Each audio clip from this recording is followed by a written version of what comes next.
Hello, hello, hello, hello. Welcome to Money Talks with Ayanna Smith. And listen, April is Financial Literacy Month, so I know you are excited about hearing some information about financial literacy and what that means. But we're going to talk a little bit about it and be right back with some mindset shifts and some things that you can do to jump in and change around your mind and get your money right. And it's always a work in progress. So hey, don't be dismayed.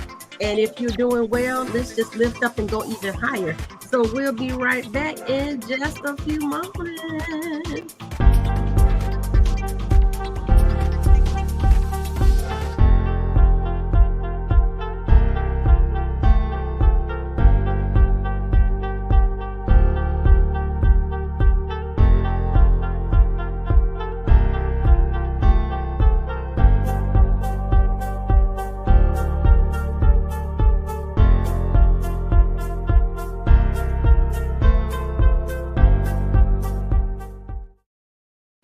Well, hello, hello. Welcome to Money Talks with Ayanna Smith.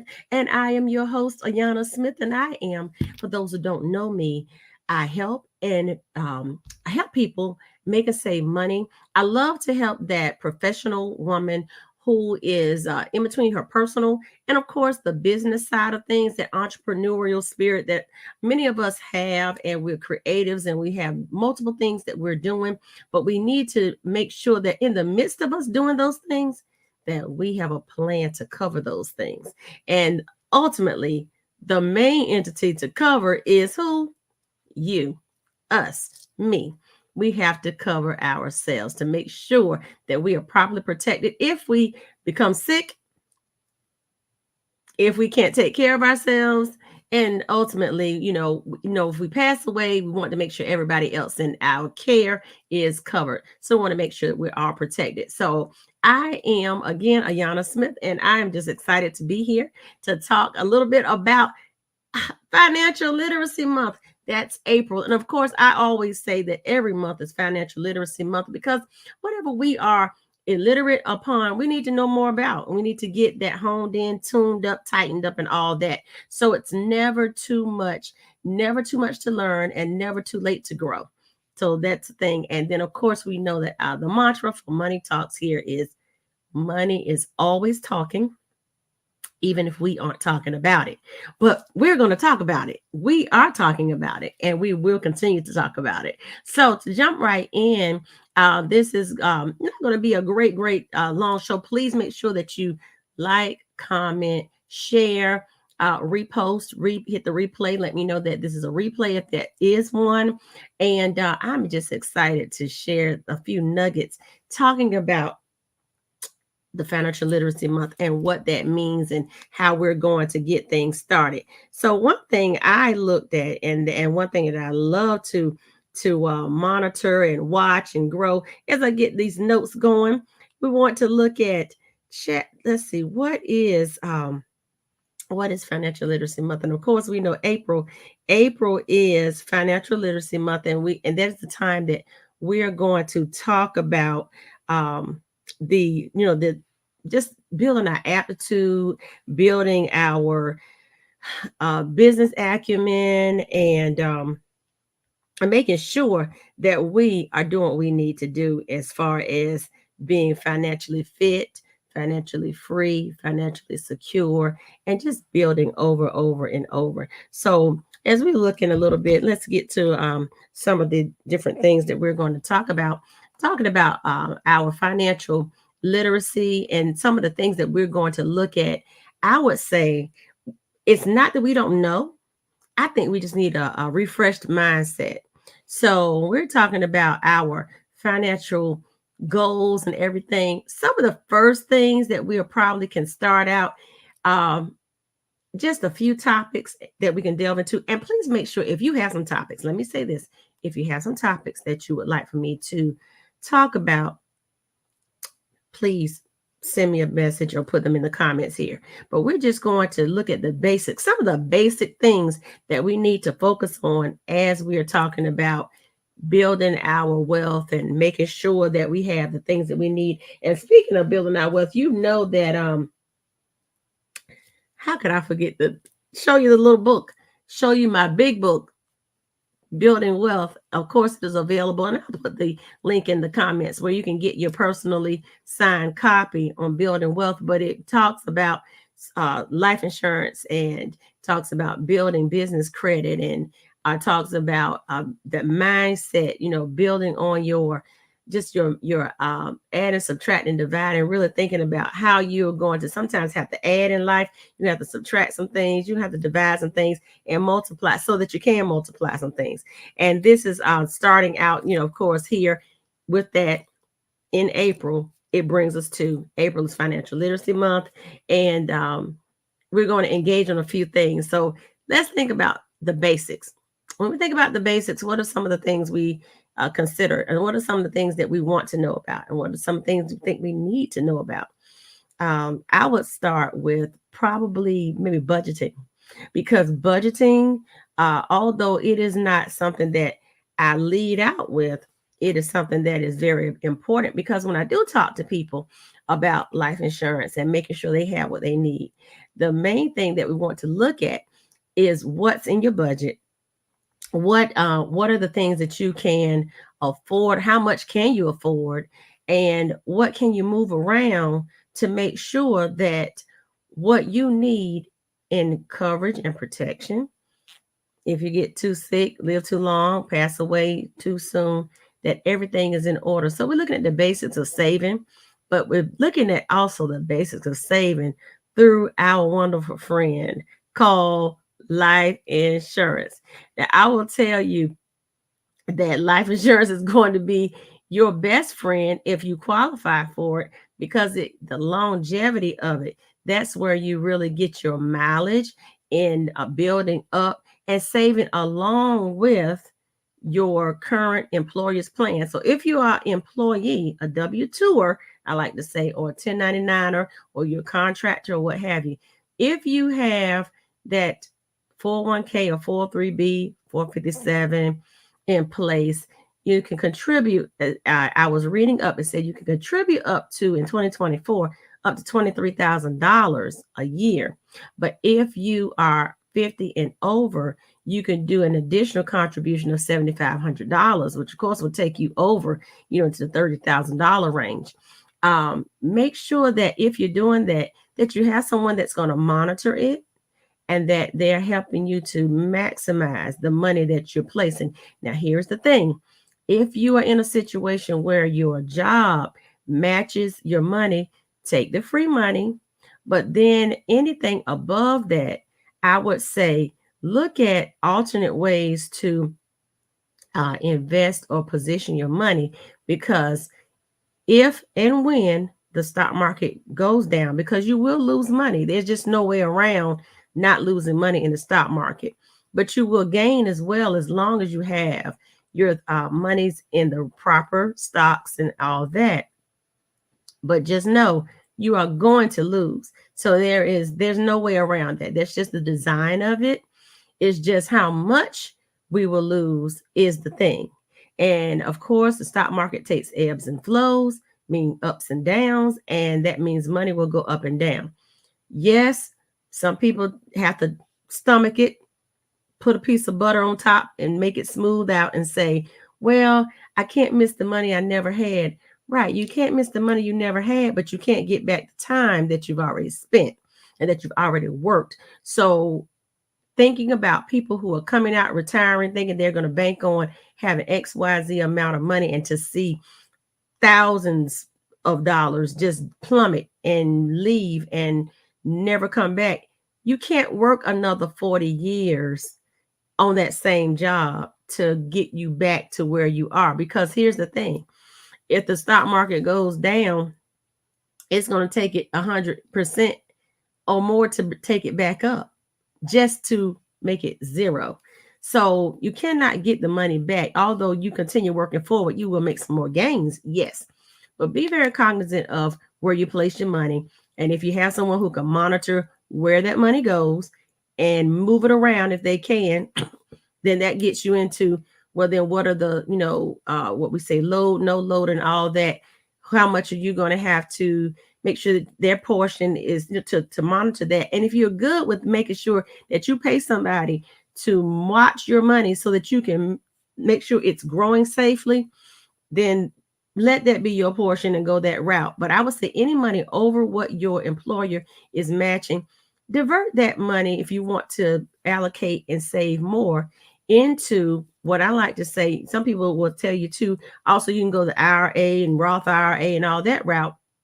But if you can qualify and your health is good, I will most definitely say position your money in a life insurance policy that will give you guaranteed money and that will build and that will not lose out. And we have some strategies that I would love to share with you and give you more information on in a specified way, because it's not a one size fits all, it's a one size fits you.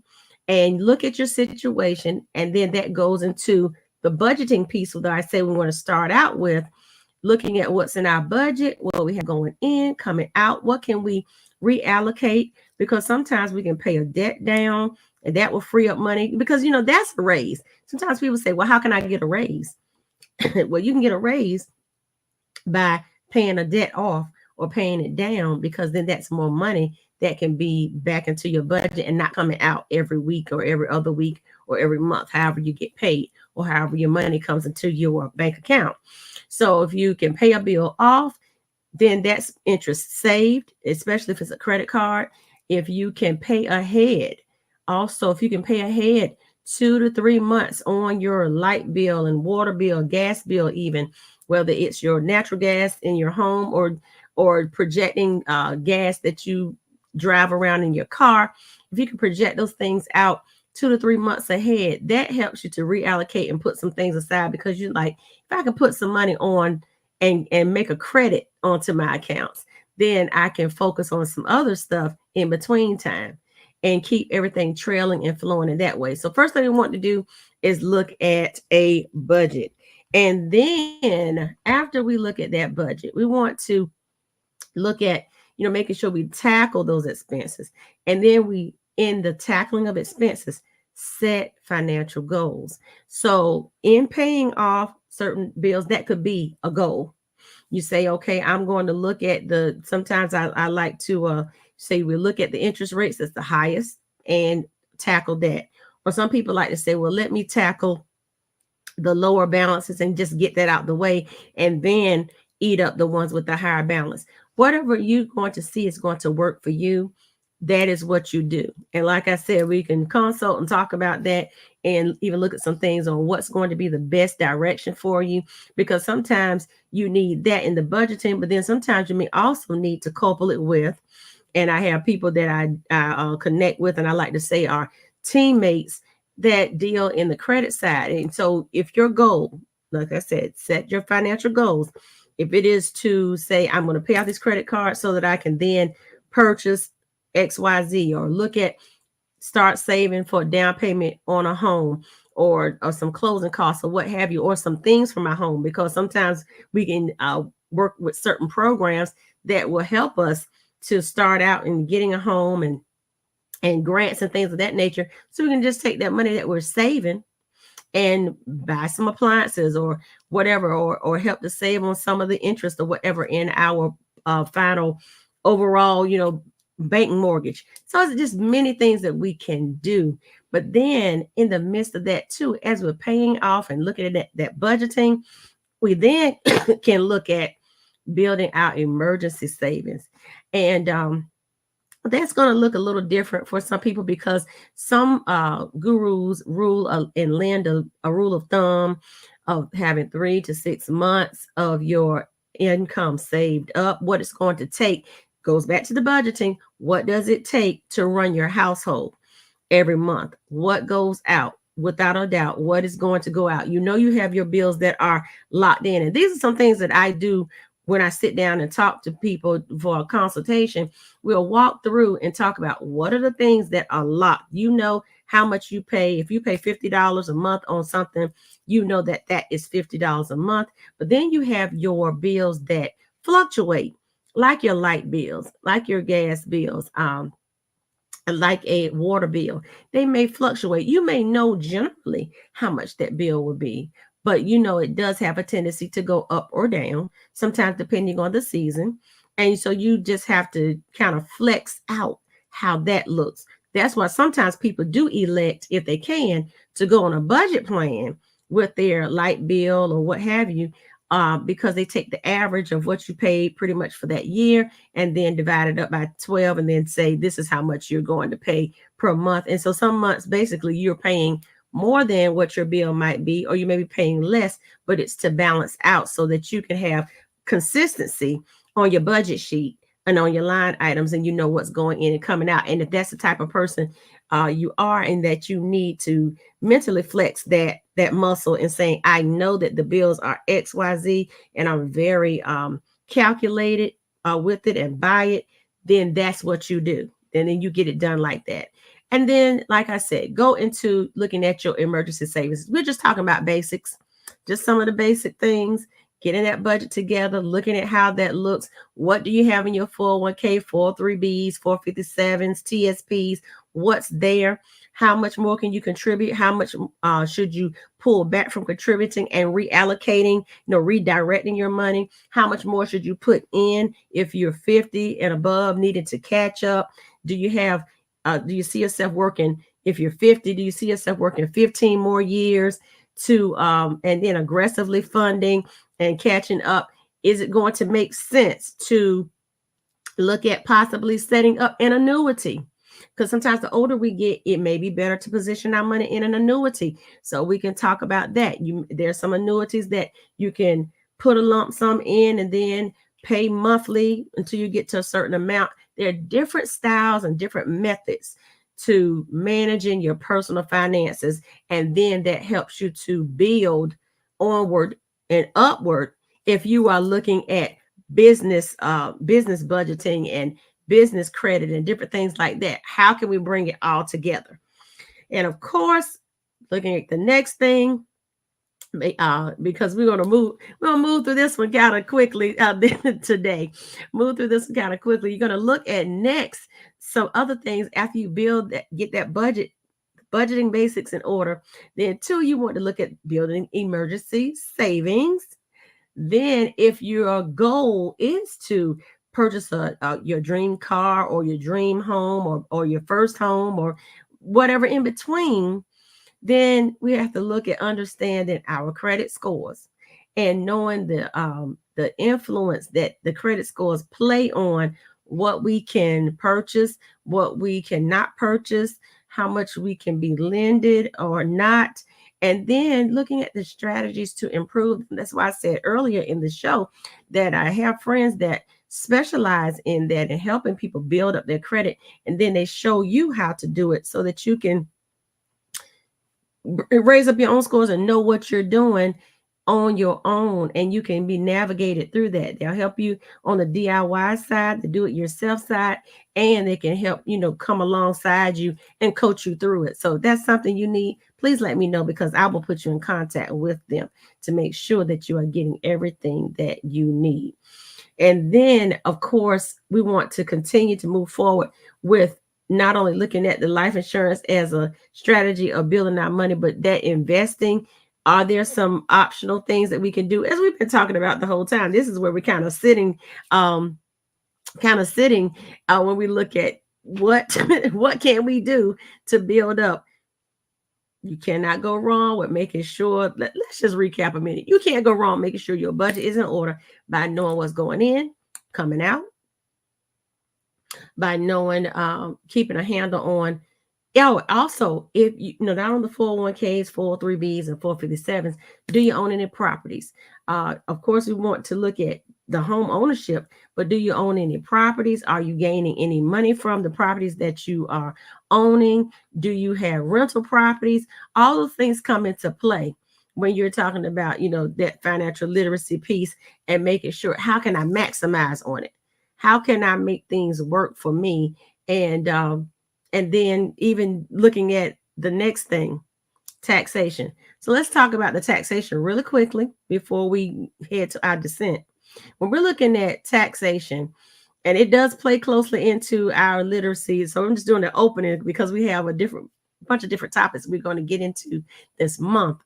But when we're looking at the taxation, which we know it's almost that tax season, it is tax season, tax time. We're looking at three ways that taxes are accounted for. Things that we put into that are taxed now, that are taxed later, and are taxed advantage. So when we're looking at tax now, we're looking at all of our things that our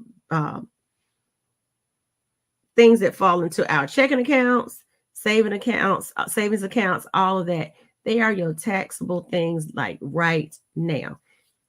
Tax from your checks immediately.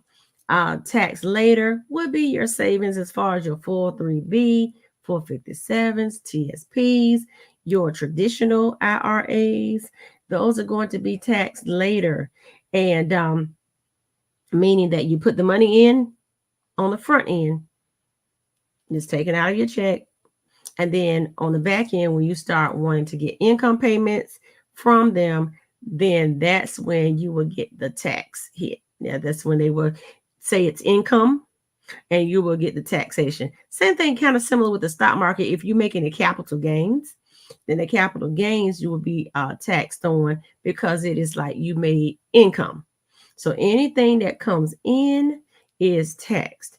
And now where we can kind of get some relief or a little bit of sheltering and not get so hit with the taxation would be through the vehicle of life insurance, which brings me back to that, to the vehicle of life insurance. In that manner, the money that is made on the inside of a life insurance policy is not taxed. And that is a really good strategy to build, and that's how I say couple with and come alongside your traditional retirement your traditional retirement strategies. Add your life insurance policies on so that you will be able to place money inside of those. Do some companies will allow you to do one big lump sum. Some will allow you to pay in seven pay, and then some will allow, of course, to pay yearly, and then your quarterly or monthly payments inside of your life insurance, which takes care of one of three or all of three, where it takes care, of course, your death benefit. It takes care of that savings part where you're building money on the inside of it because it accrues interest, compounded interest over the years that you have the policy in force. And then thirdly, it goes toward another a bucket of long-term care slash and or living benefits. And then, of course, the living benefits, long-term care, heart attack, cancer, stroke. You can't feed, bathe, toilet, move yourself, transfer yourself. Those types of things fall under that umbrella. And it's sometimes not if, but when we will need some things of that nature. So it's awesomely great that if you can, apply and qualify for a life policy that will function not only the umbrella of if you pass away, your family is taken care of, but it will help you while you are living. So as I close, I want to shift our mindset. Can't say it enough, can't say it too much, that life insurance is just not for the passing away. Let's hone in and extract what life is while we are living, while we are here. It is a benefit. It is a benefit to us while we are here if we have the right strategy set up, that if we need it, it is here for us now and not just for the family when we pass on. Okay. So I saw just a quick recap. We're looking at, as we're bursting out with April being financial literacy month, we want to know that we talked about budgeting, looking at what's going in, what's coming out, what can be reallocated. Next, what can we pay off? What can we pay down? Is it better to pay the higher balance or the higher interest rate? Sit down and look at that, talk that out, walk through a process with you to do the best thing for your personal financial situation and your families. And also look at your goals. What are your goals? Are you goaling yourself to buy another property? If you already have a home, do you want to buy another home? Do you want to buy a starter home, your forever home? Getting your credit in alignment so that you can do those things. Get your personal credit in alignment, and even look at if you have a business, getting some business credit things in alignment so that you can make some moves and handle your business in that way. And then just making sure that you're doing your, again, we're probably on 4, doing your budgeting so you can do your savings for your emergency fund. Some people say 3 to 6 months. Some people are like, if you're younger and you're still up, bodily able, moving, ready to go. I've heard some people say, if you have a good amount of savings, 25,000 or more or so, then that is great, because you do have, most of the time, your monthly expenses covered. Plus a little over, so you can continue to move as long as you have at least a month ahead, and keep putting a month ahead in the hole for yourself.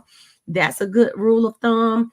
And then as we wrap up, looking at your debt management, taking ways to tackle that debt responsibly, and making sure that you doing you can even negotiate with your creditors. So it's just some things that we can do even in that credit piece that would be very important and very beneficial. So we are not going to talk about everything all at once, but we're going to put a pin and kind of end here. If you have some questions, please make sure that you put them in the comments.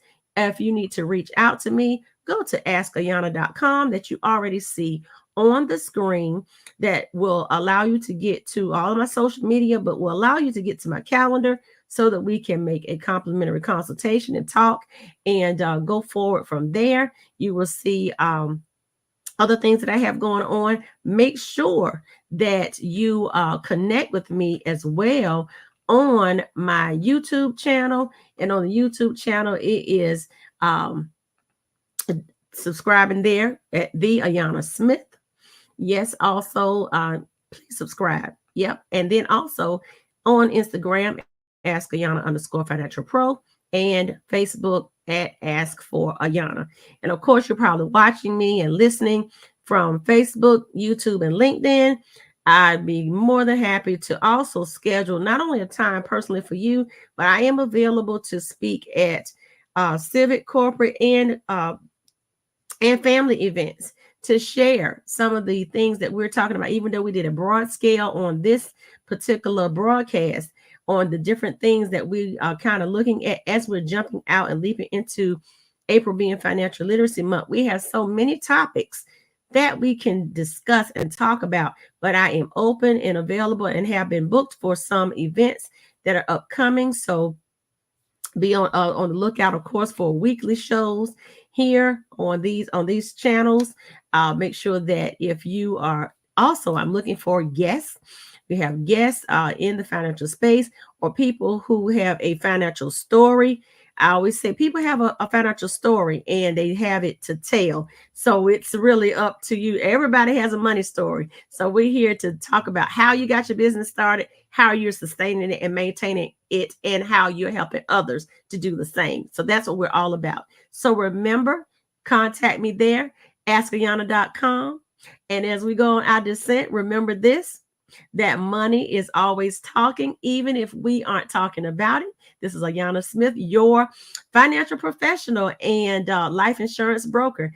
And I am here to help save you some heartache, enlighten your mind, and elevate your growth. All right. Have a wonderful, wonderful evening, and we look forward to seeing you soon. Don't forget to reach